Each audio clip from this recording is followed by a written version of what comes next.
Mga oras na ito, hindi ko po alam kung ito ba ay eksakto lang na nangyayari o ito po ba ay sinasadya. Katulad po ng pagkakakulong ng ating dalawang senator judge na si Senator Jinggoy Estrada at si Senator Rodante Marcoleta. Hapon po ay biglang lumabas ang isang pahayag na iniimbestigahan daw po yung patungkol sa pangyayari noong Southeast Asian Games. Mga mahal kong kasama, nais ko lamang pong idulog sa inyo ang aking nararamdaman, ang isang damdaming masasabi ko pong nagtatanong, sapagkat ang mga nangyayari po sa ating hukuman sa mga oras na ito, hindi ko po alam kung ito ba ay eksakto lang na nangyayari o ito po ba ay sinasadya. Katulad po ng pagkakakulong ng ating dalawang senator judge na si Senator Jinggoy Estrada at si Senator Rodante Marcoleta. At ang kagiyat pong pagdating ng aming mga masasabing galing sa ombudsman, sa akin, at kay Senator Alan Peter Cayetano.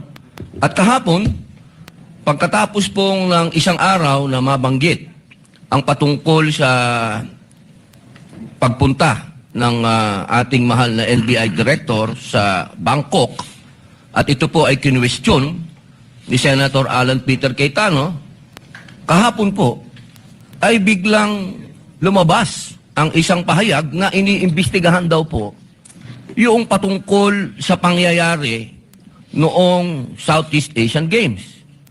Ito po ba ay eksakto lang o ito po ba ay mayroong dapat tayong pangambahan? Sapagkat, alam niyo po, ako din po ay dapat ay pupunta ng Iran.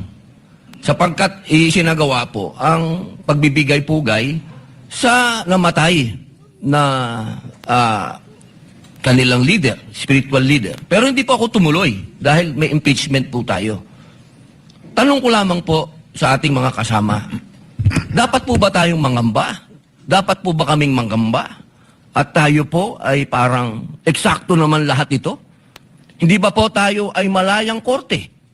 Tayo po ay may karapatan na binibigay ng konstitusyon na magsagawa po ng pagdinig na ito. Yun lamang po. Maraming salamat po, Ginoong tagapamahalang hukom. Banateros ay kami, walang iba. Banateros hanggang sa huli naming hininga. Yan ang banateros, walang inuurungan. Pag tama palakpakan, pag mali ay babanatan.